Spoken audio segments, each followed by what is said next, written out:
when people say, just rest in God's grace and his mercy. I'm like, that's not possible. That's not a thing. I don't understand. I can't wrap my mind around what that looks like. And this year, he has shown me what that looks like.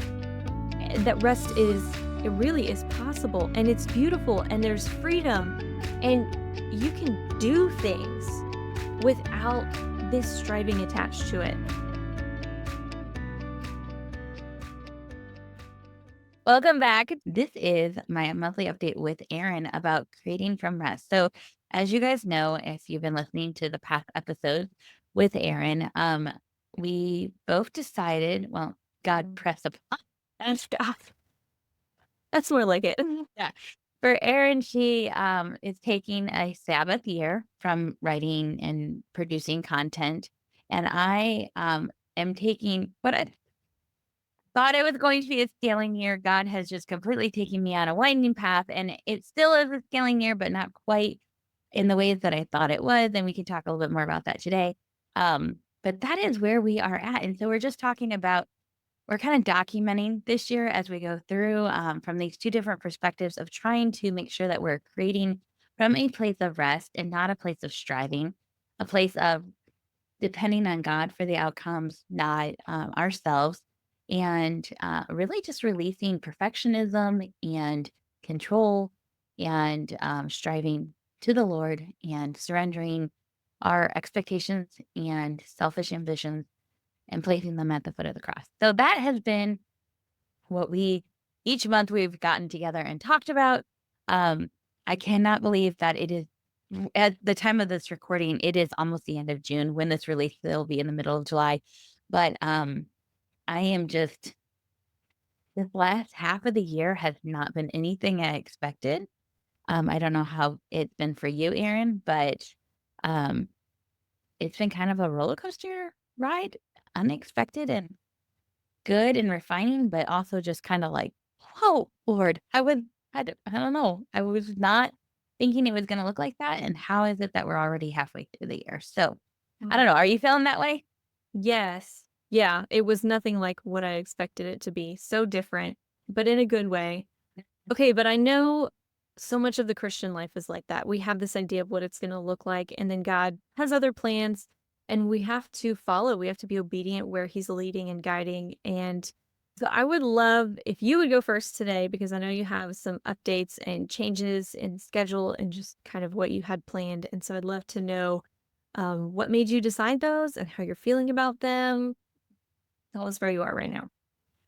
Well, I am in a much better place than I was last week. Last week, I was really just discouraged and disappointed. I had a deadline to get my novel to my editor. Now, I'm self-publishing, so these are deadlines worked out between me and the editor, not a publisher that's putting pressure on me. But I had a deadline with her that I had to adjust a couple of times because of the miscarriage and just working through all of that. And so this was like the third or fourth time that I hadn't hit the deadline.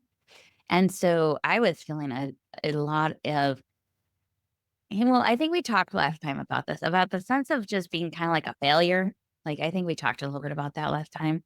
Um, and was struggling with that last week. Just real disappointment.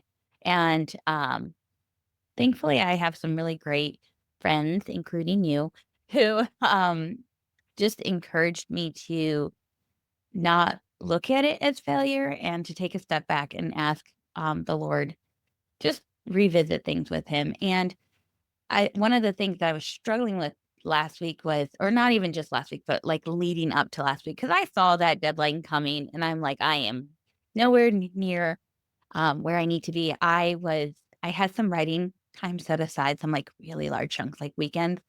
And the weekend I had to like really make that final push to get the manuscript done. Um, and I was pretty confident I was going to be able to do it.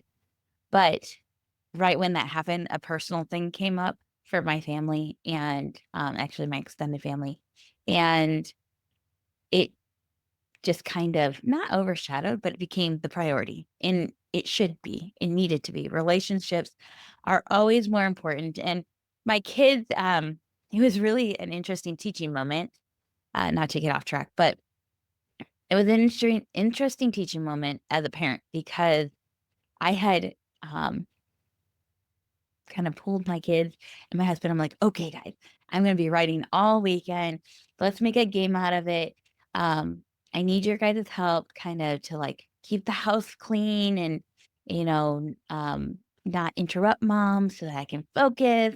And if you guys do those two things, if you help me out with that, and if I hit this many number of words, we'll go to the movies on Saturday night. And, like it'll be a reward for all of us." So I was like trying to make it, fun for every involved because I knew, like, this was gonna kinda put a strain on everybody, because that meant, like, no going to the swimming pool, no, all those things. And, and they're like, "Okay, yeah, let's do this." They got all riled up. And it was, like, almost immediately after I made that statement to them, I got a phone call, and I was like, "Oh gosh, this is not good."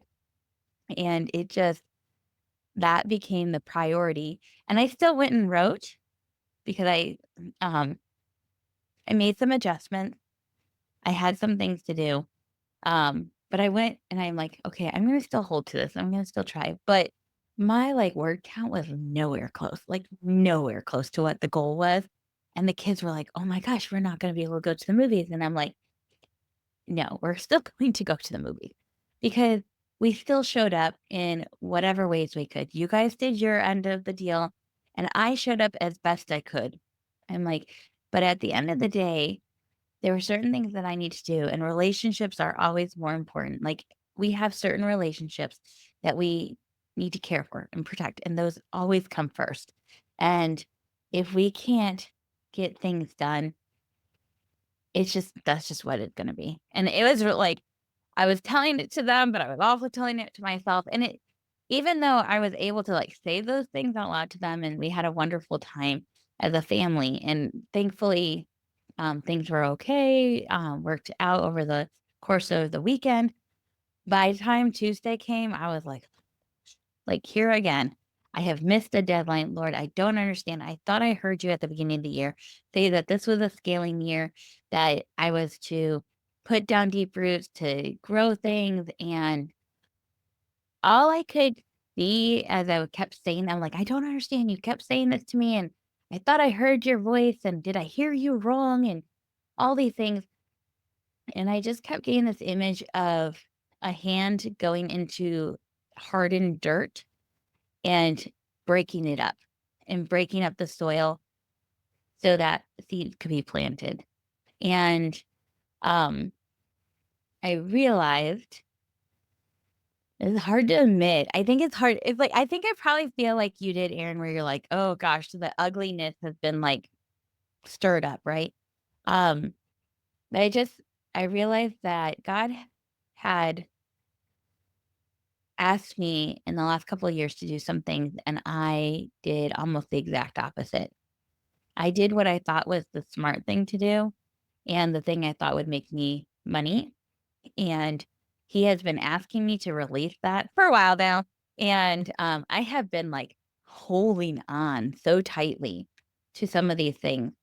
Um, and it was like he was saying to me, you need to let go. Like I am trying to toil the hardened rock that you have, like, you planted things, Rachel, but they were not the things that were supposed to be planted, and I need to dig those up. You need to let me dig these things up because we we need to plant things together that are actually gonna grow, and in order to do that, the soil has to be worked over, and, so just a lot of, like, conviction about that.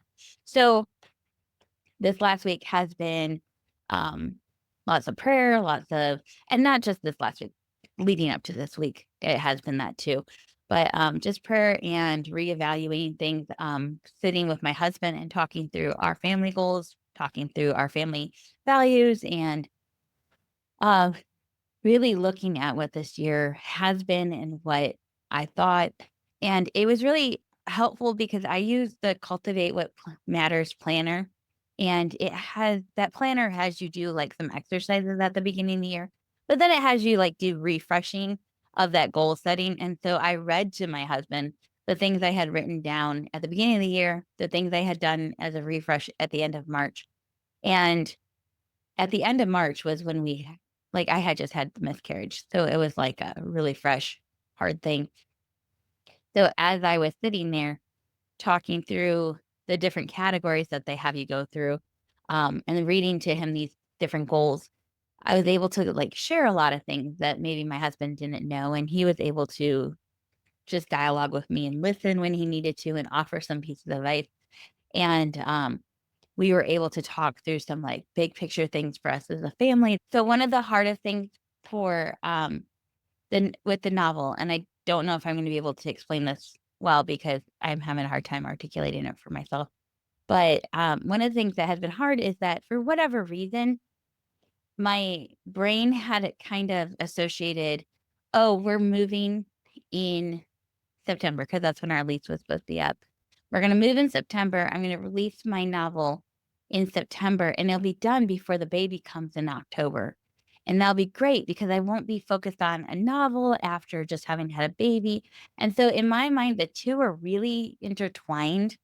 And when I lost the baby, it was really hard to then be like, okay, I'm going to still publish this book. And even though I wanted to publish the book, it was just this weird feeling of like one dream had been taken away. What's to say this one's not going to be taken away too? Just, I think sometimes our minds and our hearts just make connections and make um, different connections or different thoughts patterns because of grief and associations and whatnot. And so suddenly this became a huge deal, this being released in September. And it's like I didn't want to let go of it because then it like admitted something was like had been wrong. I don't know. It just was weird. It was like I didn't want to let go of the September date, but I didn't want to keep the September date either. And I think this last week, I was able to just surrender that to God as I was going through things because I've been like, well, when I was working on things at the beginning of the year, the Lord gave me this date and He gave it to me because He knew I was going to be pregnant. And so He was preparing me. So then now it's like, well, did I hear Him wrong because there's no baby? Am I supposed to push forward because I'm still like recovering from all this, grief and loss and just an upset to my world?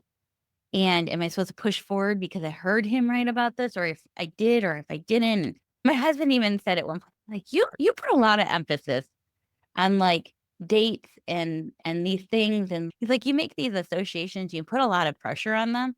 And it had nothing to do with what we're talking about right now. It was something like totally unrelated. And he said that, and I just kind of looked at him like, what are you talking about? He's like, you just kind of like you hype things up. And I'm like, this is I'm like, I guess I do. I don't know why I get so fixated on, like, this date and this date, it would be perfect timing for this because of that, and I just, like, make all these associations and whatnot. All of that to say, I had to surrender that this week, and, thankfully, the Lord, I think, just gave me the ability to do that, and sitting there day after day, like, I kinda had this, like, I am not moving from this spot. I was out on my balcony. I'm like, "I'm not moving from this spot. I'm gonna just keep coming back to here, keep coming back to this, keep rereading what it is that I had written down. I'm gonna have these tough conversations with my husband." And so that's what we did. We had those tough conversations. We spent a lot of time talking, which was good. It was good for us. Um, and I finally came to the point where I'm like, I said to my husband, I was like, I have two choices. I can either keep pushing really hard to get this novel out in September, or I can focus on just continuing to write the novel, release it next year, and instead continue to work on cultivating better like sales funnels or promotional funnels for the things I've already created. These things that I created a while ago that I just haven't done a good job of creating, especially specifically within my author brand. And I, as soon as I said it, as soon as I said it, I was like, I know which one I'm supposed to do.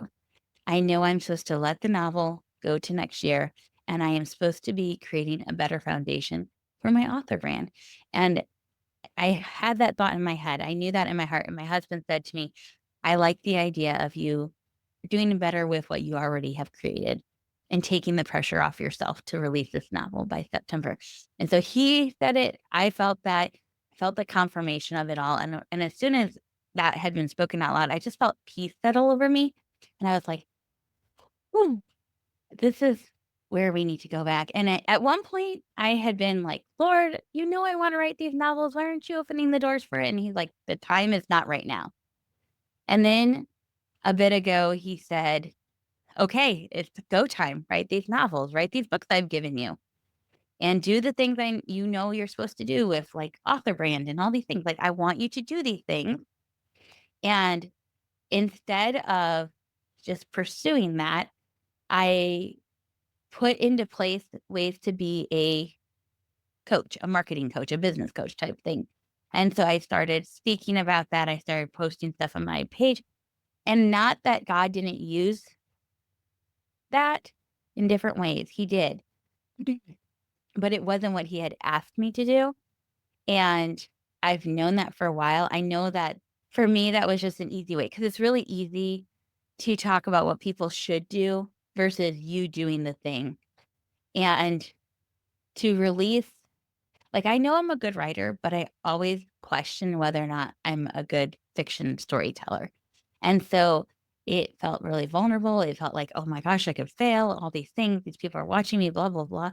And I think in the last couple of months, I've realized that that was not me stepping out in obedience. That was me acting in fear and putting myself in a position of like, oh, I know these things and I can help you, which is still true. I still believe that down the road, God will use that gifting and that He has wired me to be able to make connections and to explain things to people simply and help them kind of move forward on things. Because I've worked with way too many people who have been able to do that. And I know that's a way that God has gifted me, but it's like He's saying to me, I've gifted you this way, but I'm not asking you to use that gifting right now. I want you to wait, and I want you to do this other thing, and you are not waiting. You're not being patient.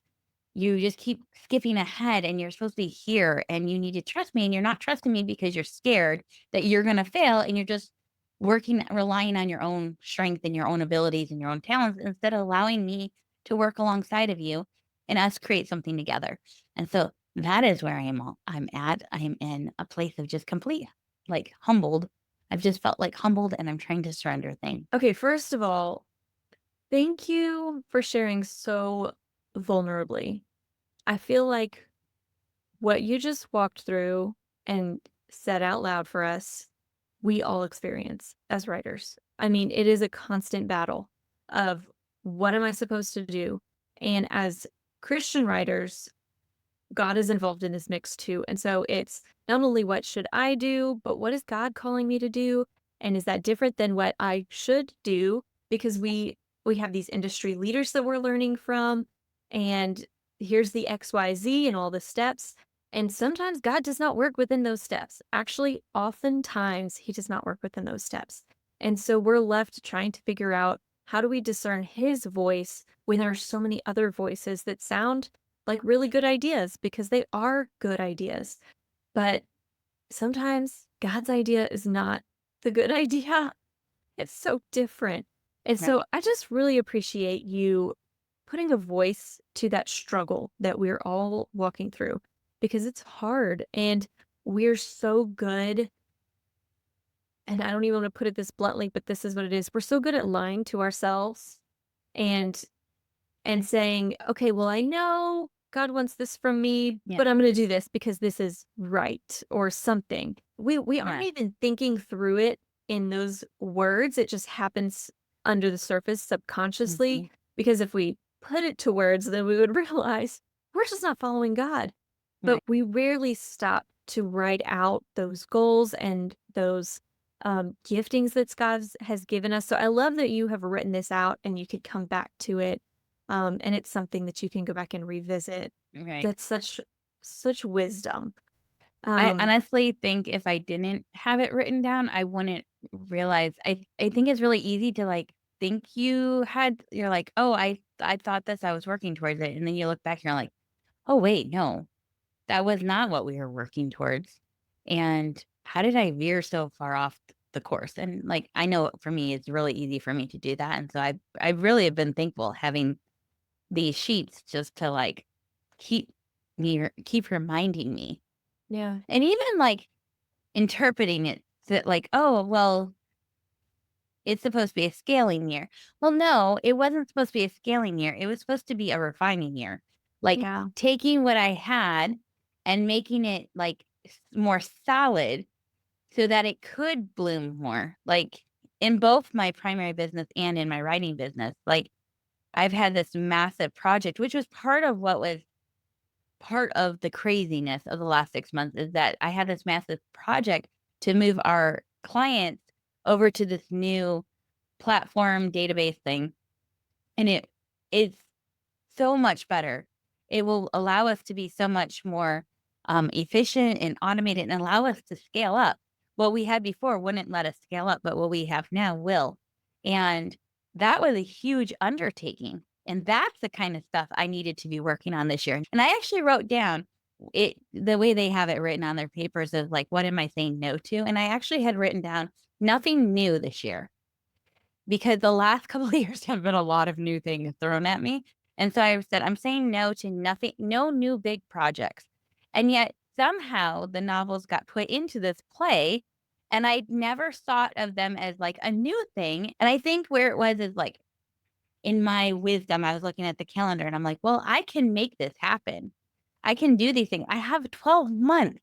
And, like, I know I personally can accomplish a lot in a short amount of time. Like, I just am one of those people.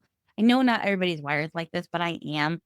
My husband's like, "Once you set your mind to it, you just like boom, boom, boom, boom." He's like, "You're just like this all or nothing personality." And I'm like, "I know. I don't know how to fix that. I don't know if it is something I need to fix. I just think I maybe need to just surrender it a little bit more to the Lord." And so, um, I'm looking at the calendar thinking, I have all this time to make all of this impact.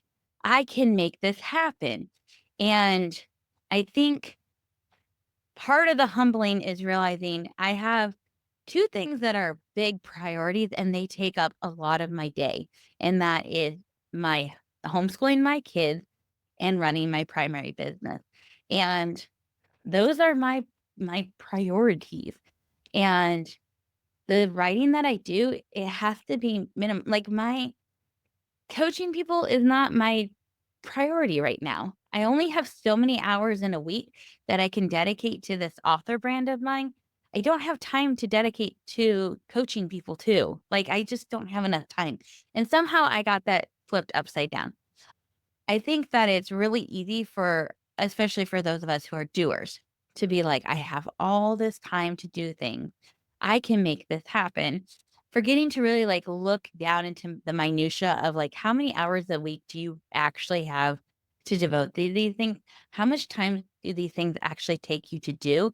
And where can you allocate those hours? My mom calls it looking at your 24-hour day and really, like, blocking out how much time you actually have each day of the week and not overscheduling yourself.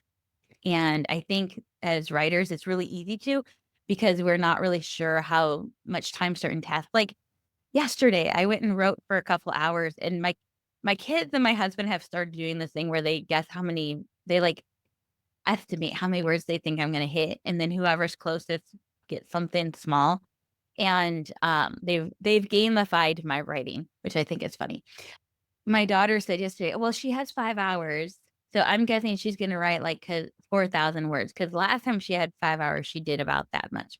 And I came home having only written, I think it was, like, 14 to like, 1,427 words or something, right? Like, far below. But what I said to my husband was, I was struggling with this one character arc, like, one part of this character's development and asking, "Why would he do this?" And realizing he wouldn't, and he needed to do this other thing, and I had to set that up earlier on, right?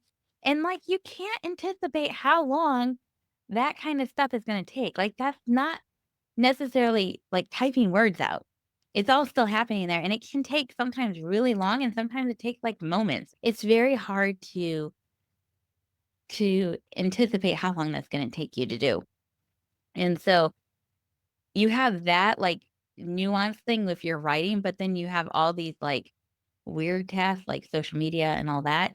And sometimes you know how long that stuff's going to take, but then sometimes you run into roadblocks like your camera's not working or you're editing a reel and then suddenly the reel just completely glitches and now you have to redo it. And so what was only supposed to take you 20 minutes has now taken you 45. It's just hard. It's a hard thing to do.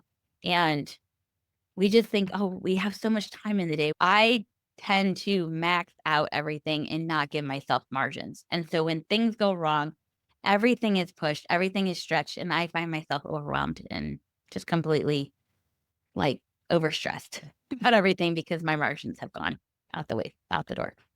I'm exactly the same. Exactly the same. And I think when you're a high capacity person like you are, like I am, um, the question isn't should I do XYZ, but can I? Can I, instead of the may I, God, do Mhm. this, it's can I get it done? And we look at the timeline and we think, yeah, I can do it. And if I can do it, I should do it and I will do it. And then we have all this pressure, right? I was listening to a interview with Ann Croker this week, and she was saying that if she could do anything over in her writing life, she would go back and take less advice from industry professionals and following the, oh, do this method and do that and all the things. She said, I would have taken fewer courses, less advice, and listened more to the Holy Spirit. And I was just, Mm, yes, we need to do that. Instead of yeah, looking at what can I do, ask God, what should I do? yeah. And I Actually, I think liked how several you put it just a second ago. What may I do? mm, mhm, What have you given me permission to do right now?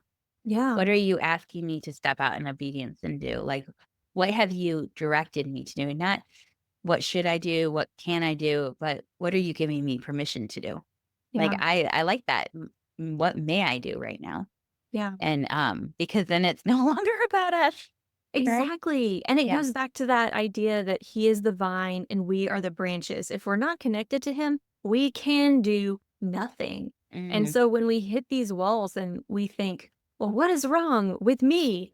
Well, we're not connected. That's what's wrong with us. If he's not fueling us, then we're going to come up empty. right. Um, and and there's the next part that's the branches that are producing fruit get pruned, right? Hmm. That's been that's been both of us this year. There's been a lot of Right. pruning happening, but it's so that they can bear more fruit.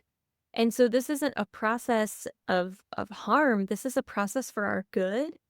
Right. But so often we see it as he's holding us back. So I have a verse that I read earlier in this week in Jeremiah, I think it is. Um, so this year I have it's so funny because you're like when you start to pull back a little bit and look at the different pieces, you're like, oh Lord, that's interesting that you gave me that.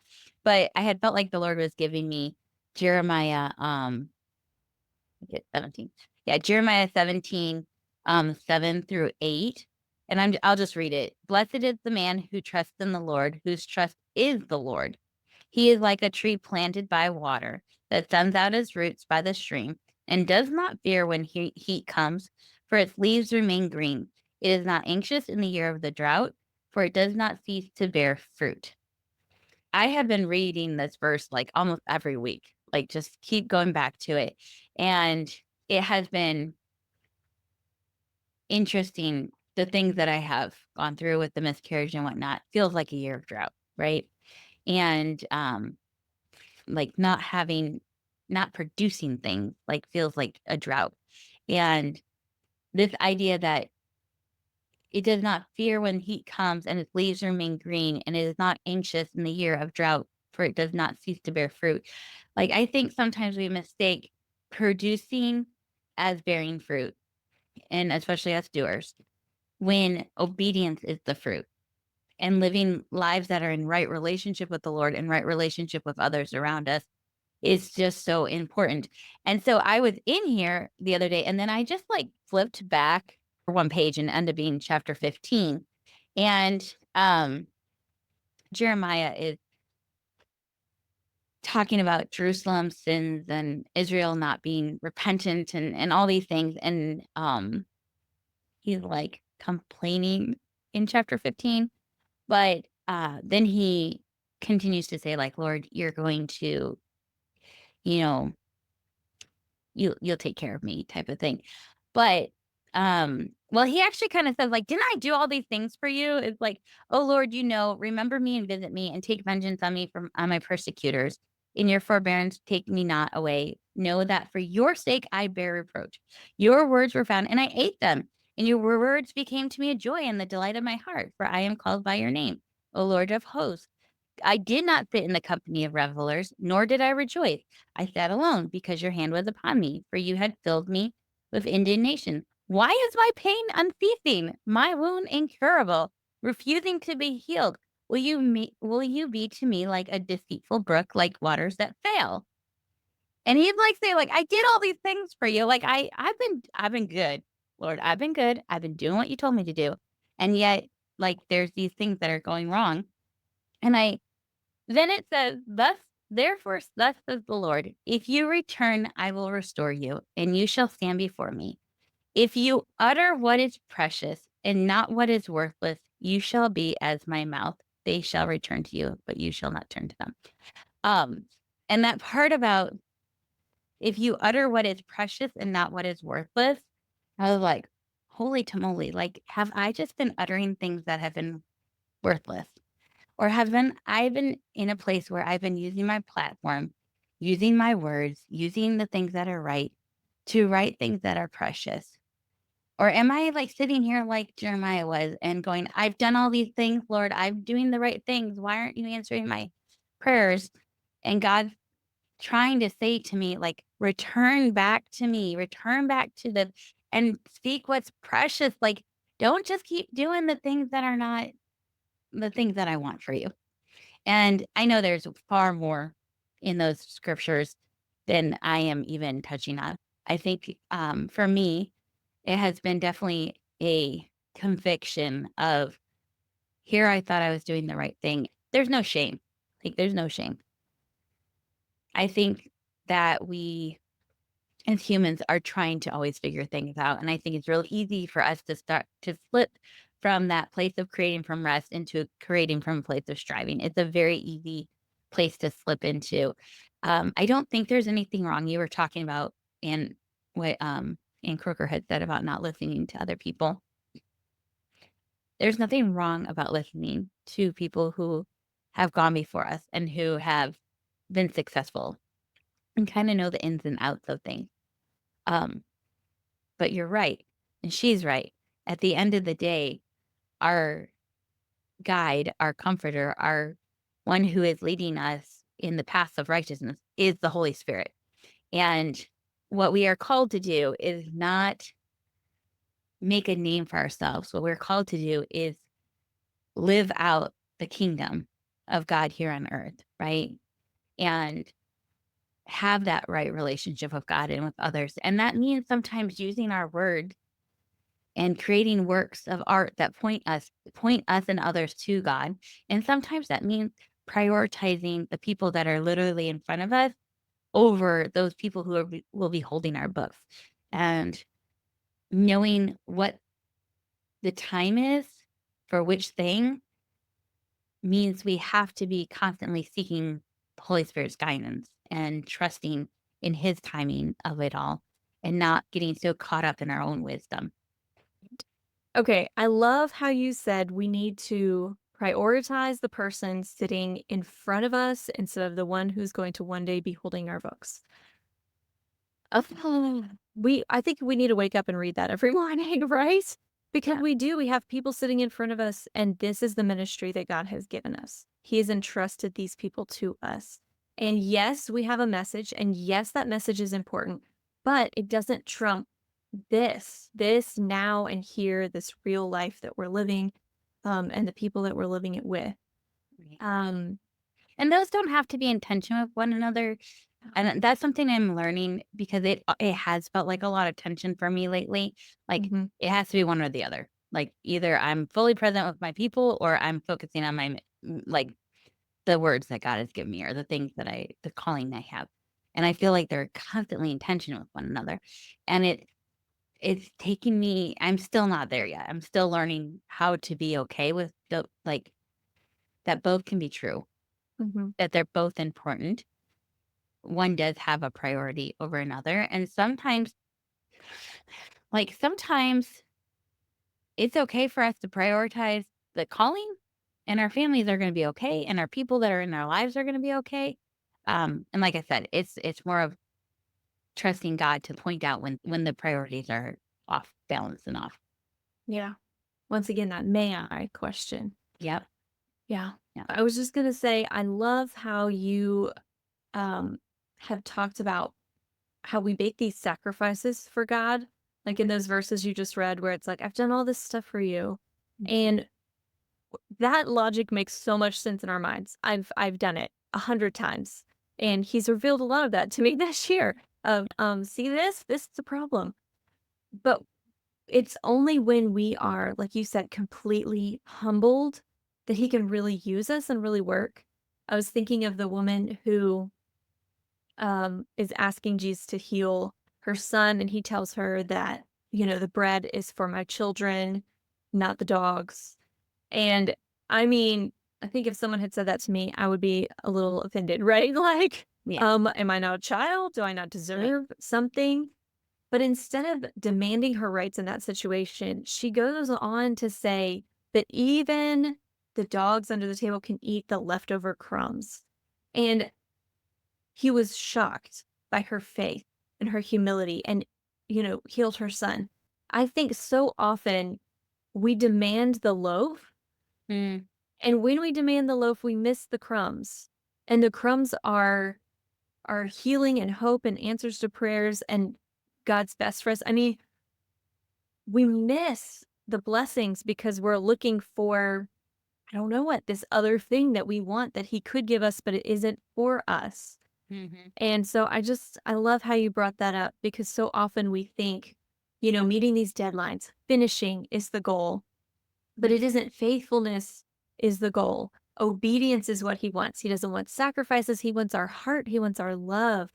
And Well, I think that is the sacrifice, right? right. We keep Yes. coming up with these empty sacrifices when it's very clear in scripture. It's like present your body as a living sacrifice, right? Yep. Like you are the temple, you are the sacrifice, like you are the place where God dwells with you. You are all these things. They're the new creation where God dwells with humanity and he is restoring through you, but you aren't letting your lives be the sacrifice. You're Right. letting the things you do for him be the sacrifice but not the offering, the sacrifice, whatever you wanna call it. You're not letting your actual life be the sacrifice for him to consume however he sees fit. Yeah. At least I know I'm not. Like, Yeah. I think I am all the time. I'm like, "No, like, I surrender all. I surrender all, Lord." I can sing that so, like, easily, but am I really surrendering? With all earthly wisdom, we do surrender and sacrifice a lot, right? A Mm. lot of our personal desires and earthly, fleshly things that we're constantly putting aside and saying no to, and so it feels like we've already sacrificed a lot, and, um, when Jesus says, "Take up your cross and follow me," he's not talking about the pretty little necklaces with her. He's talking about for them, that was literally saying, like, you are willing to be in rebellion to this world and follow Jesus to the point of death. You are Mm. dying to your earthly, worldly life and following after Jesus. Fortunately, we don't live in a situation where we're getting persecuted for our faith. But unfortunately, because of that, we forget that what it really means to die to, like, to pick up our cross and follow Jesus. What does it mean to actually be a living sacrifice? What does it actually mean to, like, surrender our entire lives to the Lord? We don't have to be missionaries. We don't have to do that, but it's a daily submission of what God wants to do in us and through us. And I think that's the main um harm the biggest danger for us as Christian communicators and creators is pride, because the closer we get in our striving to being like Christ, the Mhm. further we are from him. It's like we go from living in a state of accepting his grace and being filled by him to being filled by ourselves and in our own striving and doing and achieving. Um, yeah, we become the camel that can't fit through the eye of the needle, right? Mhm. Because we're rich not in money, but in our good deeds and what we deserve. And Mhm. the more we think we can do it without him, or the more we think we can attain Christ's likeness on our own strength, the absolute farthest we are from him. Mhm. And it's this terrible backwards cycle that Yeah. I think is really threatening more of us than we think. For me, definitely. Yeah. I think he's wired us to be communicators, to be like to communicate his truth and be able to do it in a pretty like effective way. And I think he does use what we write and what we speak and all of that to do a work in his church and in the world at large. I think he does use us. Let's be honest, like this last couple weeks, we've seen a lot come up in church communities around the country where pastors are stepping down. And it should make us have a check in our spirit. I forget, I forget her name, but her handle on Instagram is Raised to Stay, and she wrote this post, and just the one of the graphics was, "Be careful, little hands, what you type." Right, and her whole point was like we have to take what we're doing with so much sense of like responsibility and privilege and integrity and submitting it to the Holy Spirit because it is the work of the Lord. And we cannot be doing it in our own strength. We cannot be striving and we cannot forget who put us in this position in the first place. Because once we do, we become those pastors who are falling, having to step aside because they've let their own sinful nature take control. Um, we become like those celebrities who, Christian celebrities who just fall in such a way that you're like, you let your own pride get in the way, right? Yeah. And for everyone that does is doing that, there are thousands of faithful workers that we don't hear about, unfortunately. I think there is, and this is probably not the right time to have this conversation, but I'll just say this. We have not, I see a lot of posts going out about the churches creating a celebrity pastor culture in the churches and not having accountability and all these things. And every time I see one of those posts, I think to myself, nobody's holding the Christian publishing industry accountable for their part to play in all of this. Because let's be honest, those pastors are getting book deals. Those speakers are getting book deals and they have to build these platforms of influence. And there's this emphasis on how many books you can sell and how many people you can reach and all this stuff. And it's like this huge emphasis in the industry that we are in. And nobody is mentioning how, like, I understand it's a business and you have to be able to make money, right? And it's a really weird place to be in. Anytime you take when you're doing God's work and you're attaching a livelihood with it, it gets muddied. The waters get muddied and it becomes really hard and to navigate. So I think we're doing our industry a disfavor, and I think we're doing ourselves a disfavor when we're seeing all these books on rest being published, and yet the industry is still promoting this idea of hustle and continue to like grow your numbers and do all these things to get published. And they are only publishing people with these huge platforms, right? We know this. We can see it. It's happening in front of our eyes. I just read a book by somebody that probably got her book deal because of her platform. And her book was kind of lacking. I read it and I was like, feels like this book is half done. I'm not like thinking she shouldn't have gotten a book deal. What I'm saying is She probably got her book deal because of how large her platform is. And the editors didn't do a good enough job of cultivating an actual decent piece of material that went out.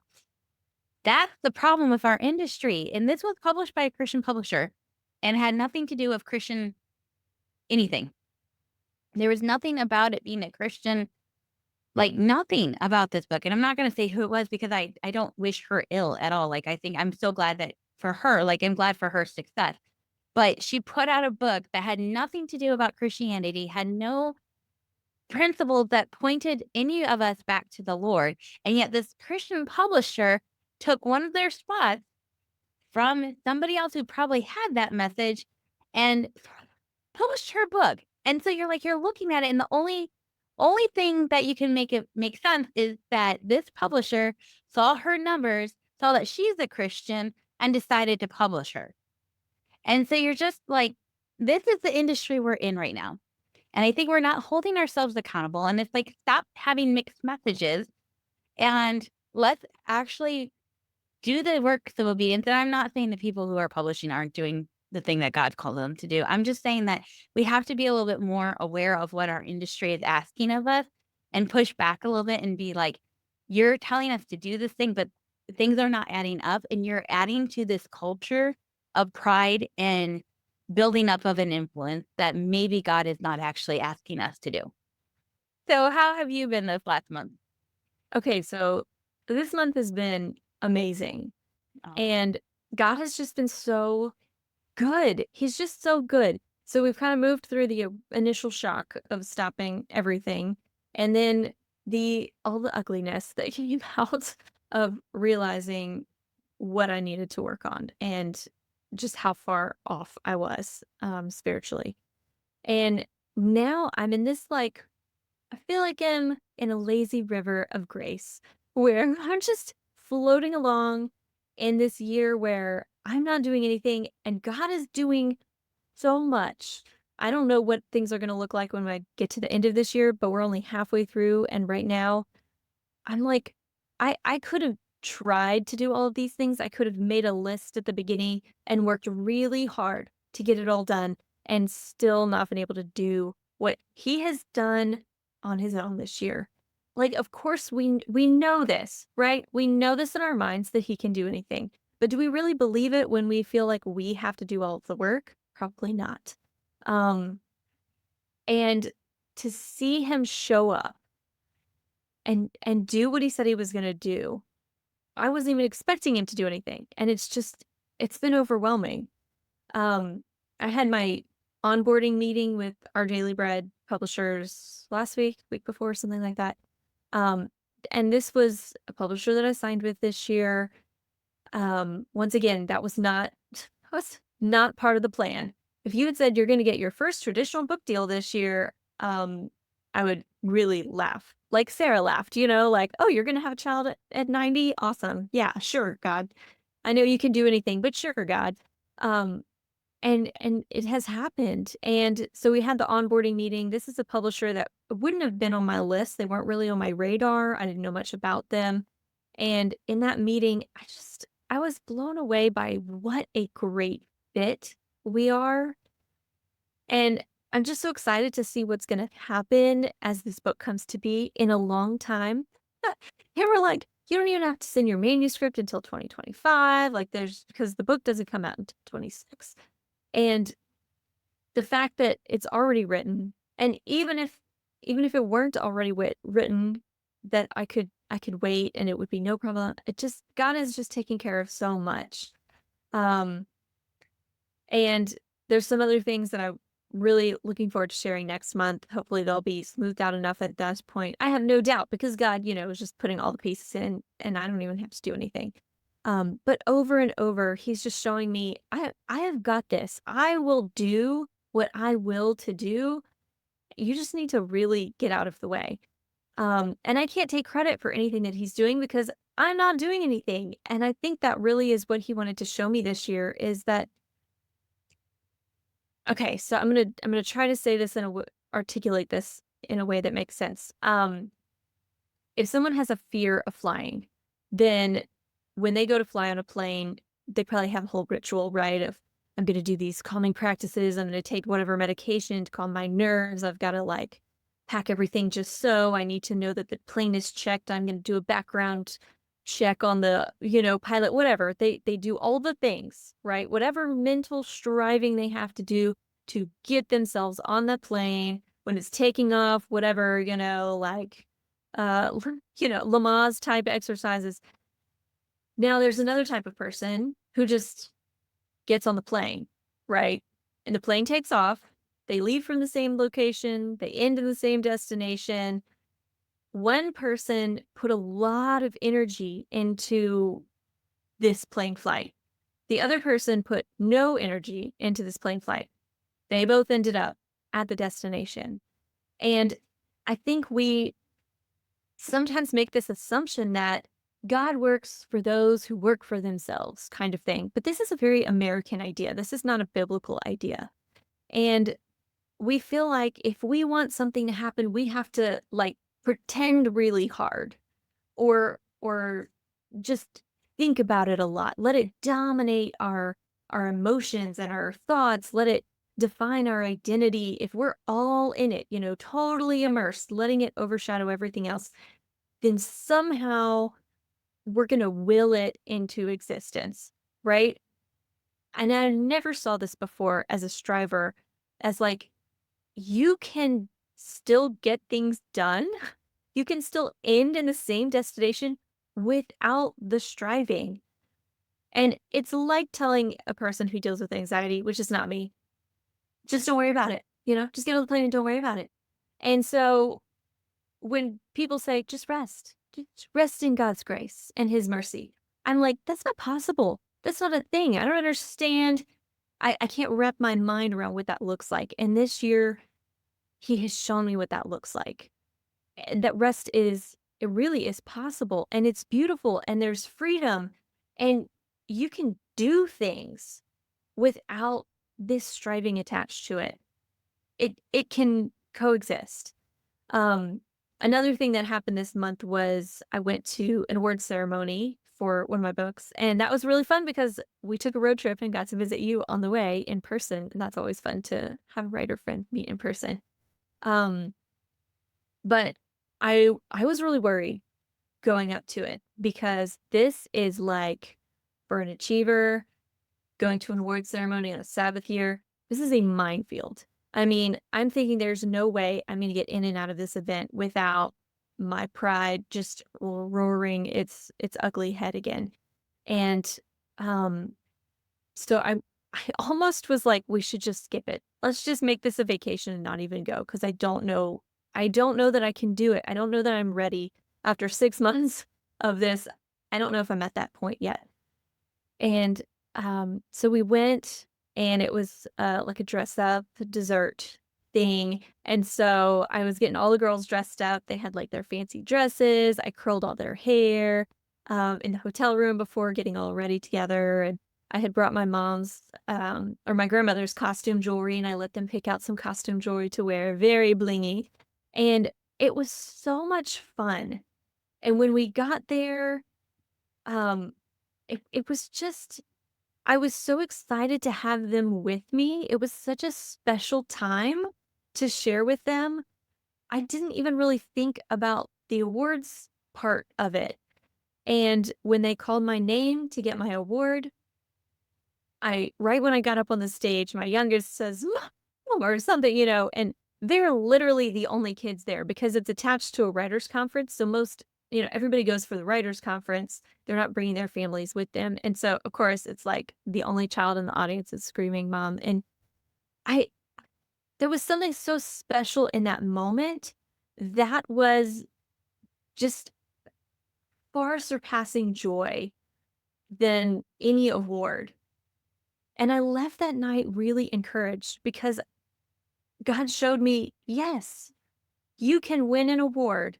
You can walk across the stage. You can get it. And it doesn't have to be attached to your pride. It doesn't have to be attached to the striving. It doesn't have to fuel something ugly in you. It can be something beautiful. And that was a big turning point for me because um, for so long, my mind and my heart you were talking about that mind-heart connection earlier, and I thought, "Oh my gosh, that's exactly what I'm kind of disconnecting right now too, is this connection between my mind and my heart where my mind sees numbers, it defines my identity, it tells my heart what to feel, you know, you're doing good, you're selling books, you're getting followers, whatever. Or you didn't sell so many, or you didn't grow at all. So what's the problem? What do you need to fix? And then my heart tells my mind, it just keeps cycling. My heart says, "Oh, you're terrible. You need to do more, mind. Like pick this up." And um to see that we can have a heart after God's own heart.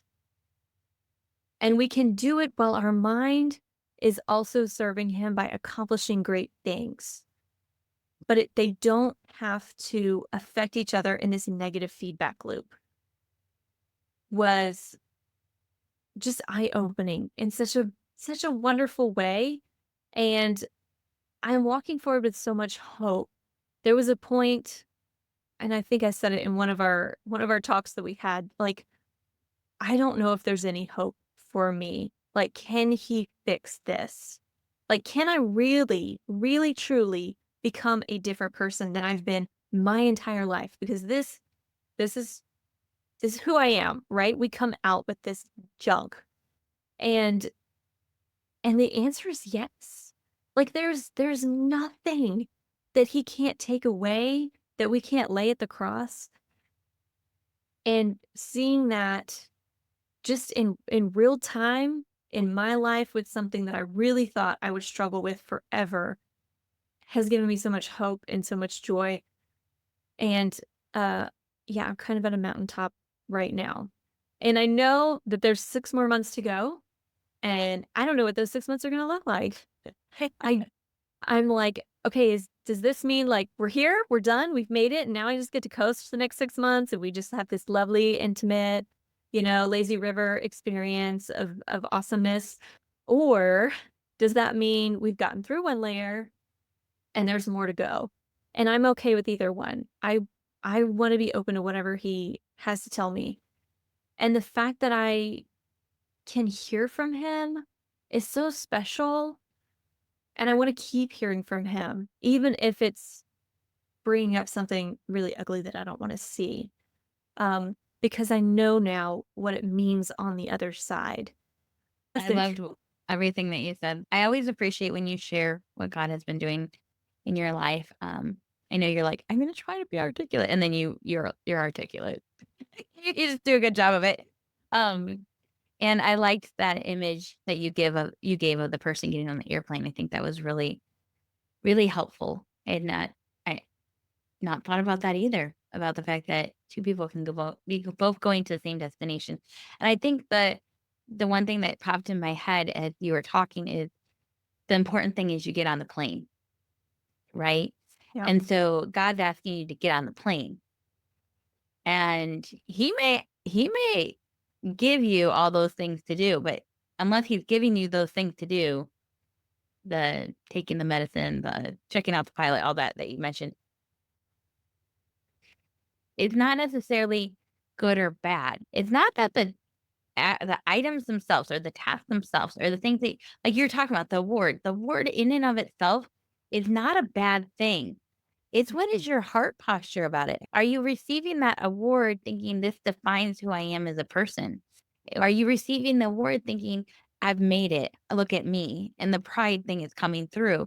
Or are you receiving the award and saying, thank you, Lord, for this little wink that I'm seeing and that I'm doing what you've asked me to do? yeah. Right. And so it all comes back to that heart posture that you're talking Mm. about. Like, is my heart in submission to the Lord, or am I doing these things out of striving and out of pride? And it made me think of I was listening to Bible Project, one of their podcasts. They're talking about that in the Bible, in the New Testament, it talks about um, God doing a work on us, like they're talking about the phrase circumcision of the heart, right? Mm. Like making your heart like um cutting away the fleshly part, the part of your heart that wants and longs for the world and making it into something new that is honoring and in submission to the Lord. And they're talking about the circumcision of the heart as both being a thing that God does to us and also is part of us walking out, and that whole idea of like walking out your salvation, right? That Yeah. it's a both and like it's walking in obedience. It's a journey. The reason I thought about this is when you made that comment about like, have I hit the mountaintop? Am I there? Am we good? Is this all I have to learn? Or is there more of another level, another layer? And I think that we are always going to be in a state of learning. I don't think there is any moment that we come to it and we're like, okay, that's it. We are sanctified. We are good to go. Like we have achieved Christ likeness in full capacity. Like that's not going to ever happen this side of heaven, right? On this side of the fall and on this side um, of things, we're just in a constant state of being sanctified. And you may have more levels to go. You may not in this particular area, but there's always going to be something that God's refining, right? I would have thought that I had already been past this whole striving thing, but apparently not. And I actually just said to my daughter the other day, I'm like, I had forgotten that I had a bent to wanting accolades, like Mm. wanting people to praise me constantly. And God has done quite a bit of a work in my heart over the years, um, to where that's not as prevalent a thing, but it's still there a little bit. In my daughter, it's a big thing. That's why we were having this conversation. And I'm like, talking about how that if God can change my heart, he can change her heart. That when I was younger, jealousy could be a thing too. Like I was really jealous of my sister Erin and the attention she got because she had this beautiful curly hair. And I was so jealous of her and the attention she was getting. And I had forgotten about that because God has really done a lot in my heart to move me past that place. Um, but I'm realizing now that I still have so much more to go in terms of just different areas in my life, different ways that he needs to chisel things away. And I think that's beautiful. The fact that we will never be done. Because if we're achievers and we always want to do, right? I don't know if you do this, but I do this. I set impossible goals every now and then, just one impossible goal that I know I will never be able to reach. Why? Because this is something that came out of this year too. Because when we complete a goal, there's this temporary, like, yay, check it off the list. But immediately after that is this, what's the next goal? Hmm. Like, this isn't, the mountaintop is never where we want to stay because we want the next thing. Hmm. It's always about what's next. Like, we get bored real easily. We don't want to just hang out at done at the finish line. No. Which the finish line, what are we doing? We have no purpose. And so I love that we're never finished Hmm. because it's like, yeah, we can be an achiever, but we can be achievers within this spiritual journey towards Christ, and that we can be constantly following, constantly learning, constantly growing, constantly peeling back layer after layer, and know that we will never, ever be fully like him. Right. So we're never going to just sit around and be like, okay, God, I'm bored. You have bored me. There's nothing more you can teach me, nothing more I can learn. We will never have that problem with him. And I think even, we're afraid of that though. oh, for sure. For I know sure. for me, I'm always like, if I just stop doing all these things, if I stop like striving, I'm going to be bored out of my mind. Right? Exactly. I thought I would be so bored this year. Like, I really, that was my fear, was that I would just be miserably bored. And that has not been the case at all. Yeah. But I think even we have this idea in heaven, we're going to suddenly know everything. And I don't think that's true because Mm. God is unknowable. And so I think even in heaven, we're going to spend eternity learning more about him all the time and still never reach the end of who he is. Right. So even people who are like, yeah, we're gonna be bored in heaven sitting around playing harps or whatever. No, no. I think we're gonna have plenty to do. Always learning more of who he is and what he can do. Uh, That made me think of something from yesterday, and I think, I'll share this and we can kinda wrap up. Yesterday, we visited a new church, and we got in the car and we're like, "Okay, kids, name 3 things that you found were positive about, the church." And so they said some things, and we're like, "Okay, anything that you're like, I didn't really like that?" They're like, "The pastor was a little dramatic." And I chuckled because what they had witnessed, and they probably didn't know what to do with it. It was the first time that I have seen an authentic outpouring of sincere conviction in a very long time from the stage. It was the first time I had seen a pastor in a very long time who spoke, and he started crying, and it was not a gimmick. It was not of trying to not trying to hype us up or make us feel anything. He was like, "I have been studying this week. This is what the text says. I'm not sure that I am putting Christ in his proper place. I don't think I'm acknowledging how grand and how amazing our God is." And he was moved to tears. And I thought to myself, here's somebody who's doing it right. They are clinging to the Lord. They're leaning into their relationship with the Lord. And from that is an outpouring of ministering to his church with sincerity and not trying to force a feeling in the congregation, but was just truly from a humble, authentic, sincere place saying, "Oh my gosh, isn't the God we serve so awesome and amazing?" And are we acknowledging that on a daily basis? And so, where my kids were like, "You're a little dramatic with the crying," my husband and I were like, wow, he was being so authentic in his teaching. And I think that our whole conversation right here has come in kind of like that. I think what we're both learning is cling to the Lord first, seek him first, and from that will pour out our calling. From that place pours out. And when we do that, we will be authentic and we will minister effectively to the people that God has called us to minister to. Right. Even if it's a small room instead of a Yeah. stage with a big audience. So true. So true.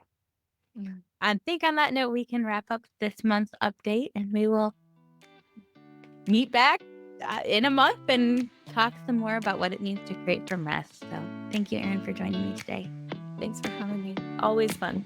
Always fun. All right. See you next month, guys. Bye.